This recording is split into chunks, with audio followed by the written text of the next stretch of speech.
Денес, како одговорен политичар и како премиер на Република Македонија, се заложив дека ќе имам нула толеранција за корупција во владата и во мојата партија. Вака ветуваше пред повеќе од една година, но кој е резултатот денес? Повторно на дното на табелата на борба против корупцијата во Европа и светот.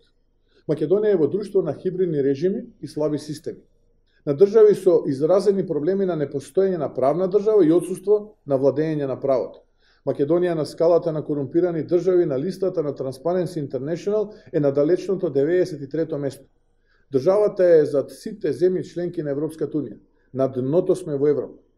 Ова подразбира констатација дека државава се дави во криминал, корупција и невладење на правото.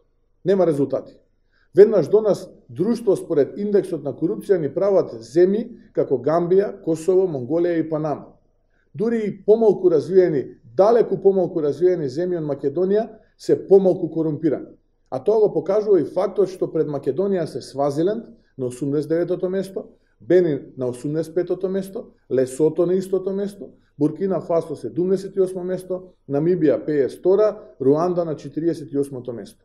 Она што владата го представува за успех е всушност огромен неуспех. Не може да се задоволуваме со тоа дали државата е на неколку места погоре или подолу. А општ факт е дека сме во најслабиот дел од рангирањето на индексот на корумпирани држави. На Македонија и требаат огромни скокови напред и видливи резултати борбата против корупцијата и криминалот, какви до сега не видовме за жал. Во држави рекордери по индексот на корупција, криминалот и корупцијата се развиваат само ако државата е нивен заштитник. Рангирањата покажува дека оваа влада штити криминал и произведува корупција. Потребни се корените реформи и воспоставување на владење на правото и правна држава, реформирано и независно судство, граѓаните да се чувствуваат заштитени, сигурно, да може да добијат правда кога се нападнати од неправда. Тоа го ветуваме ние. Право и правна држава и безмилосна борба против криминалот.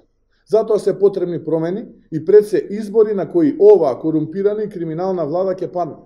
Избори каде ќе се одлучува дали сте за заштита на корупцијата и криминалот или сте за право и правна држава.